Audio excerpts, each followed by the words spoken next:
Ryan, many congratulations. Another straight sets win. Did that go exactly how you envisioned it? Yeah, so if you said to me before I went to sleep last night how you wanted the game to go, that was probably it. You know, he missed, a lot of doubles to make sets closer than they actually happened in the end. And I just felt I was pretty ruthless when it came to the finishing, and just happy to get the win. A 102.2 on average is your highest yet on this stage. You're also yet to drop a set. Your confidence must be at such a good point right now. Yeah, like I said earlier, when you say average 102 there, if you said I averaged 92, I'd have believed you. It just didn't feel like I was playing that well. But obviously, when you say that's good, and I just feel like I've got a lot more gears to go yet.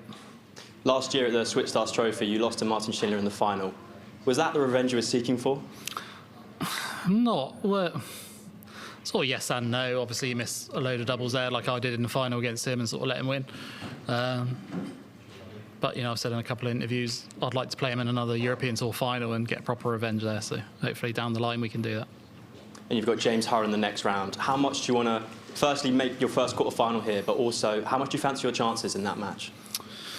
Yeah, you say that, but if you look at the way James Hurre played last night, he played fantastic. I was keeping my eye on it a little bit. I saw he won the first set, and then he was 2-1 down, and I sort of switched off and came back and he was 3-2 up, and I thought, well, here we go. But, if you can average 98 over 7 sets, and, that's a really high standard, and you need to play well to be able to beat that. And if it wasn't for the 1-2-1 and the 1-6-1, I think you'd have won that game pretty comfortably. So, yeah, I know I'm going to have to play well to win the next game. And, so I think it's probably, for both of us, the biggest game of our careers so far. Well played, Ryan. Cheers, thank you. Ryan, congratulations. Previous 3 years, this has been the nemesis round for you, and I know you made quite a lot of it when we spoke to you last time. Did you do anything different in the build-up to this one compared to the previous 3? No, I don't think so. I've lost some horrendous games in this sort of round before where I lost to Joe Cullen and I missed like 40 darts at a double and stuff like that, and that hurts. And I was 3-0 up against the Sousa and lost 4-3, and I sort of learned from those mistakes and where I went wrong, and tried to put that right today. And like I say, Martin sort of gave that to me. Really, he didn't put me under any sort of pressure. But I feel like if he did, I would be able to respond. That's just sort of confidence I have at the minute, and using the new darts, and they're going really well. What's changed for you in terms of that confidence? Because we always know there is a great game within Ryan Searle, but you say yourself that you don't take it as seriously as what you should sometimes. But right now, this looks like a different version of you. What's changed? I think obviously playing for £1 million sort of helps. If you can't focus yourself and get yourself prepared for this, then I don't think you should be playing the game. So I kind of joked to my grandparents about they'd say to me about tournaments, and I'm just saying to them, like, I'm just focusing on the Worlds at the end of the year. It's $1 million that can change your life and make a massive difference to your rankings, and it's nice that that's going well at the minute, and I feel like I've got more gears to go. Do you think you're heading in the right direction again, because you were knocking on the doors of top 16, top 10 and so on? Do you feel that this is the right path again for you, that this time you're more equipped to go and do it? Yeah, I just feel like, because there's probably 2 people on the tour that care less than me, and one of them's Ryan Joyce and the other one's Gary Anderson. I don't think there's probably anyone else that cares less than I do.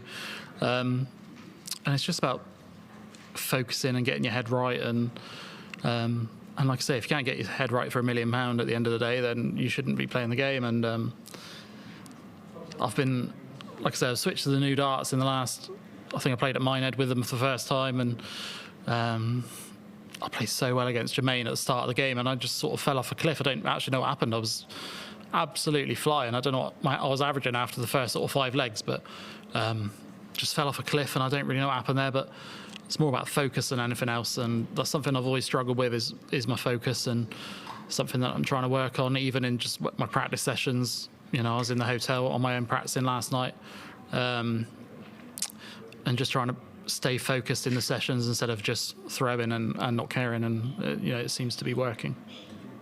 Cheers. Ryan, well done there. As you were sort of ticking off the sets and the legs, were you feeling that Martin was getting a bit frustrated, and is it difficult in that position because you've been there before? Yeah, like I say, I've been in that position before where there's not a lot coming back at me, and I've kind of let people back in and give them confidence. So I was determined not to let that happen again. But did you sense that on the stage from Martin? Did you sense frustration from him? No, not really. I was so focused that I wasn't really bothered about what he was doing or his body language. I was taking a tiny bit of notice of what he was scoring now and again, but at the end of the day, I was just trying to focus on my own game, because I know that if I play my game, then I'll win, basically. And James Hurrell next. I imagine ahead of yesterday, you would have been expecting, if you were to beat Martin, it would have been Stephen Bunting. How much of a shock do you think that win was for James? I don't know if that's a shock for James, because I think he's played well the whole tournament. He's been very solid, and like I said earlier, I'm going to have to play really well to beat James, and it's the biggest game of both of our careers so far. Ryan, well done on that win. Seems to be a lot of travelling German fans here today, with Arnold Work and Gabriel Clemens also playing today. And there was a lot of noise in the walk, and did you feel that they could become a factor in the match? I mean, you've played Martin on the Euro Tour and on the Germans.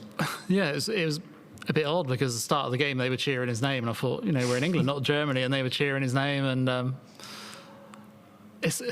don't know, it's kind of nice. You kind of try and quieten them down a bit, and I think I managed to do that, and they were cheering my name in the end, so that was all good.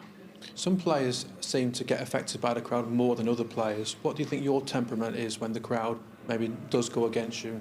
Yeah, I think it probably depends on how well you're playing or not. I think if you're playing bad and you're missing doubles here and there, and they're cheering for your opponent, it's a hard place to be. It's like today, it's a Sunday afternoon, first game on, and it's packed in there, it's really loud, and it's difficult. And if I had sort of let him get away with winning a set there, the crowd probably would have turned on me and been cheering for him, because they love an underdog, but just had to try and keep them quiet and play my game.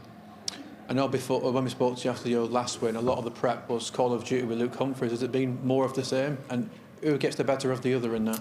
Yeah, so we had a few games in the week. I'd say I'm a little bit better than Luke at Call of Duty, but I need to catch up in the darts point of view.